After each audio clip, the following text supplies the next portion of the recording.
Hi guys, and welcome to Janini's 100. In this video I'm going to share with you how I did my recent set, which is a Ballerina or Coffin nail tip.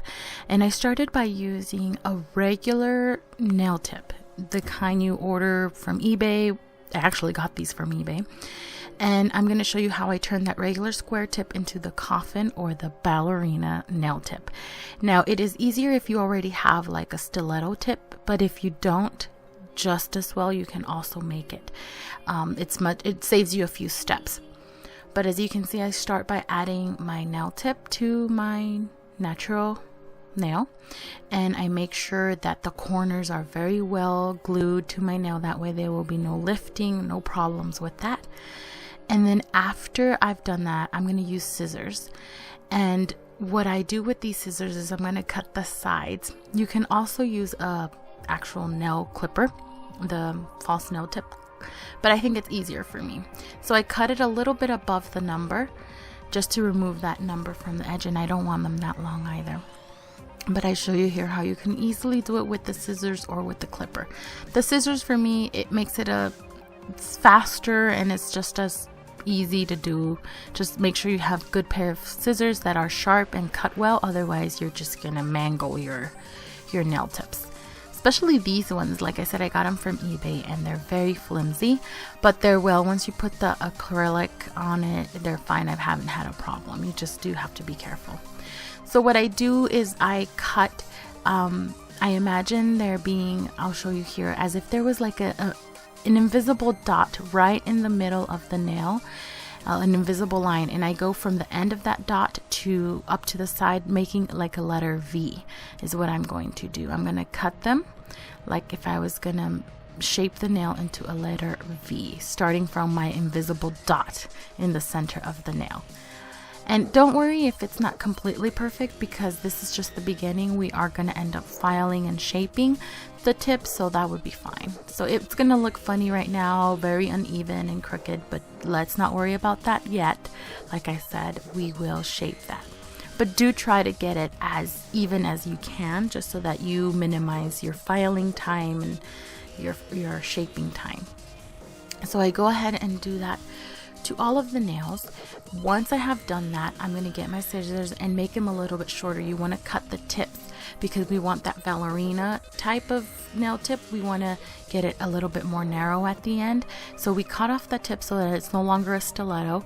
It has that ballerina or coffin shape. And then once I do that, I just kind of eyeball it with my other nails, kind of measure, see how much I need to cut. I needed to cut a little bit more, so I did that. Then I file and shape. This is when you want to get the best shape.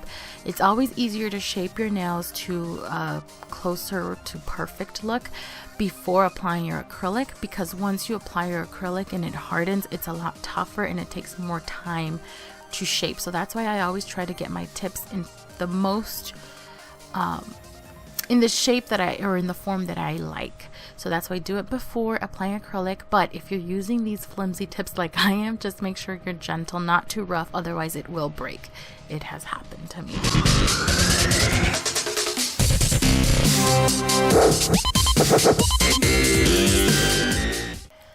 So after I remove the dust and clean very well, I'm going to be using this IBD Natural Nail Primer. This is the first time I'm using this primer, so let's hope everything goes well. Have you guys used this? And let me know what you think down below. Or what primer do you guys recommend? Please, I always am in the lookout. So I've been asked what brush I use. This is the number 14 Alpha round brush, but as you can see, I flattened it, and I have a video on that if you want to see how I flattened it. There's many different ways of doing so, but this is the way that I do it. If you want to check out that video, I'll link it down below.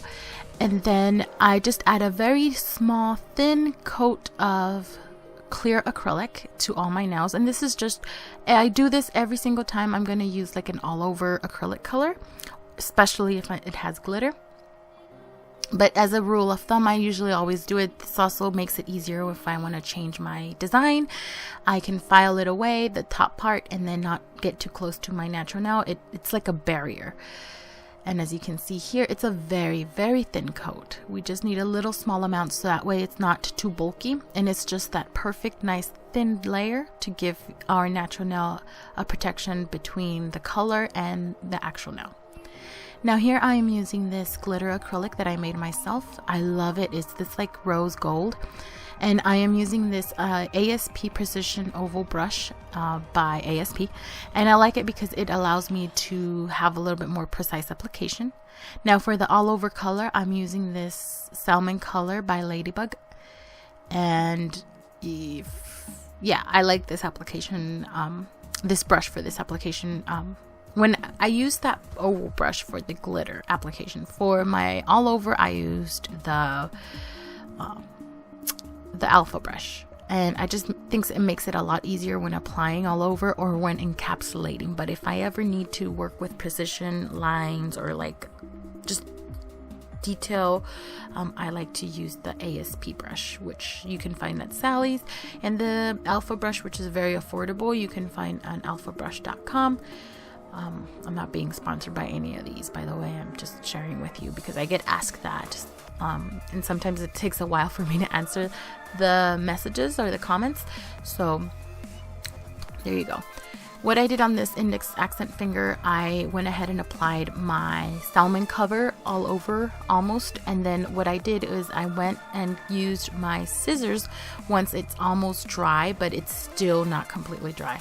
Like once it starts turning a little bit opaque, that's when I grab my scissors, as you see here, and just gently kind of make a diagonal line and then scoop off the acrylic I want to remove, and that's just to make a more precise line in order for me to go in and apply my glitter acrylic or whatever I'm going to use. In this case, it's my glitter acrylic.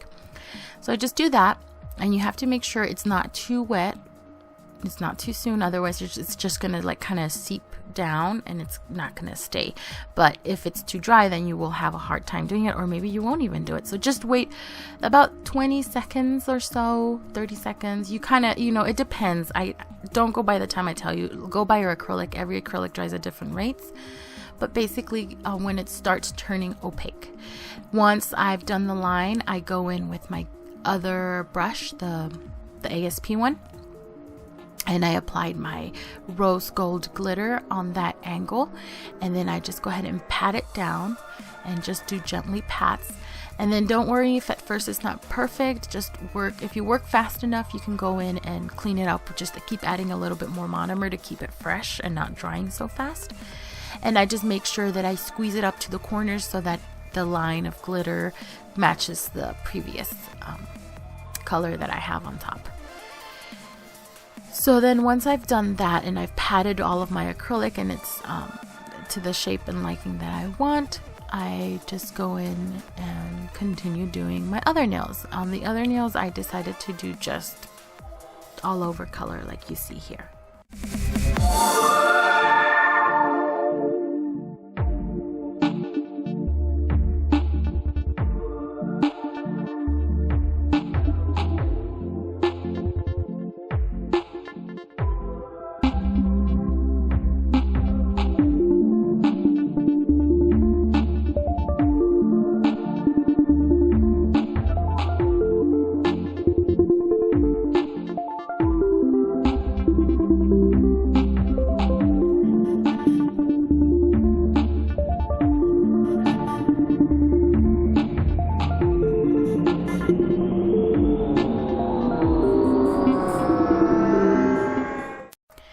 So I backed up a little bit on the camera because I wanted to show you when I apply the acrylic. I usually do it in 2 to 3 pearls, but I just wanted to emphasize that if you ever do get acrylic on your skin, as long as you go in immediately with a wet bead, with a wet brush, and remove it immediately and make sure you clean that up and that it's not glued from the nail to the skin. I don't know if I'm making any sense, but as long as you go ahead and clean it immediately, like don't wait until you're done with that nail to clean it, but do it immediately, it should be fine. As you can see in this nail, I had some on my skin and I immediately cleaned it off, and it's been over a week since I did this set and I haven't had any problems, any lifting at all. but don't wait to clean up. So my last pearl on this finger, and I'm sorry, is on the tip, and I'm sorry, but I do get out of frame a lot, and it's because of the camera setting that I had. But I went ahead and I think I've corrected that in the next or in the following videos, nail videos. I hope to not have that problem, but I do apologize. I do get out of frame a lot. Anyways, what you were seeing me do in the previous part of the video, I was just pinching just to give it that C curve. Like I've always explained, I like my nails to have that natural C curve look, so I use my pinching tool. And now what I am doing, and again out of frame, I apologize, I am encapsulating with my alpha brush, and as you can see, the nail is not thick at all. You just need a little bit to encapsulate, you don't need a lot. And then after I've shaped, I'm filing, and then I'm going to buff the nails. Make sure you don't do it on the skin, and be gentle. Don't go over the nail too many times, otherwise you will cause filing burns, and it's just not nice. And plus you can damage your nails and your skin, so just be careful. And I just make sure it has the shape that I like. And like I said, after that I go ahead and buff the nails, make sure I clean them, remove the dust, wash them, make sure. Okay, so this part I thought I was recording and I obviously wasn't, so I had just decided to glue a little bow and some pearls, and what I did use was the Mia Secret resin glue. I love the resin glue. I've raved about it. I've made previous video about it. And the reason that I love resin glue is because if you are going to add any decoration on top of your nail, this is the glue to get. Why? Because it sticks those things down and it's not going to come off. I've had to file them off, but they never come off by their own. And I cook, I clean, I wash my hair, and I have long hair, so it gets tangled up in there, and I am washing dishes, and those things don't come off. Just make sure that when you do apply, don't apply too much. Just apply the amount necessary to glue it, to cover the area that you're going to glue.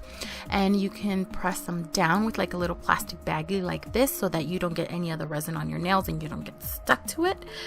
But you will be good. I have these, like I said, and they haven't fallen. And then what I'm going to do on the other hand, using the same resin, is I'm going to apply these little tiny Swarovski crystals.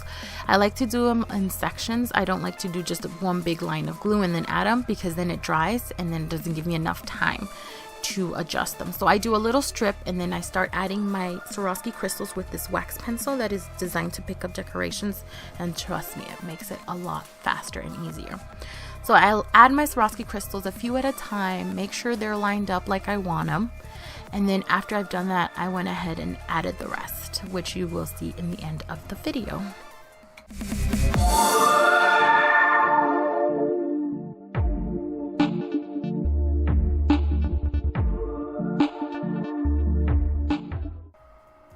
And I'll be using this IBD Intensio UV gel top coat, which I love. You don't need to, it doesn't leave any sticky layer. And I like the shine is very, very nice. I bought this one in particular in Sally's, but you could probably find it cheaper online. And what I do here is I make sure to top coat the little pearls, because once I used pearls before and I didn't top coat them, and in a few days that little pearl color sheen they have wore off, and then it just looked like I had a little white ball there. But yeah, make sure you top coat. I would suggest gel top coat or polish top coat your pearls so that they doesn't lose the sheen, that pearl look. And when it comes to the Swarovski crystals, I go around them. I try to avoid going over them to avoid taking their shine away, but I do go around them, making sure it's like an extra layer of protection so that they don't fall off. And just remember to make sure you cover your tips, the end of the nail, so that you also have a better seal with the gel. Once that's done, just apply some cuticle oil. I do it on top of my fingers and on the bottom, like the little, that area right there, just to make sure, because that area gets dry also, and then massage it in. But that's basically it. Very simple set. I hope you guys do like it. If you did, please remember to comment, share, like, and subscribe. See you at the next one.